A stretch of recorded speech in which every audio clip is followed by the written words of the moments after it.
game is so weird. PRISM is a beautiful and frustrating game. It's all about solving very abstract puzzles with very little guidance or instruction. There's a lot of fancy eye candy, but the puzzles basically boil down to connecting dots. Each level consists of an isometric shape. The faces of the shape are where the puzzles can be found, so you can move around with your finger and zoom in and out. The game starts, all you have to do is tap on the dots and that will unlock each side of the puzzle. Slide the blue dot down and that expands the puzzle, and when a face lights up, that means there's something there to solve. So to start, we're sliding red dots to the red circles. When you complete a map, you'll be able to expand it, and then you tap the rotating sphere in the center to complete it. From there, the game adds more and more mechanics to make the puzzles more difficult. Here we're sliding blue dots into their spot. Once we're done, once again, we slide the blue dot to the end, and it expands the puzzle for more.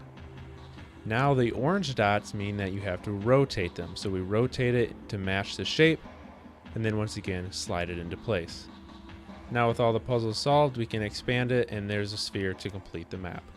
So here we're sliding these blue dots into space, but there are multiple shapes per side, so you have to figure out which dots go to which one. The game is slowly introducing more and more difficulty. Now that I have all of them solved, I can slide the blue dot again, and since this is the last level in this stage, it's going to ask me to do a few more things to complete it, which is just sliding these blocks up. Those are the basic building blocks of how the game's going to get more difficult. So if we move to the next stage, things are going to be amped up again. Here we have a combination of the blue dots, which are stationary, and the red dots, which slide.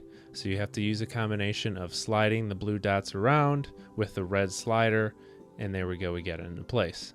Now here's an example of where the game does not have enough instruction. It just keeps flashing these yellow dots at me, and so I just keep pressing them. But what it wants me to do is press both of them at the same time, but that's not clear. So I'm just sitting here pressing these dots and waiting for something to happen until I finally try the right combination. And after I finally figured that out, there's more dots. There's these 3 teal dots. And once again, I'm not for sure what I'm supposed to be doing. They keep flashing at me. And finally, I figure out that it wants me to put all 3 of my fingers on the 3 dots at the same time. So that's a basic idea of PRISM.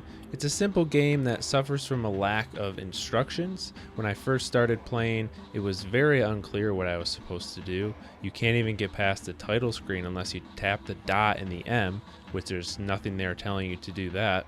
The concept is very simple, but there just needs to be a little bit more instruction.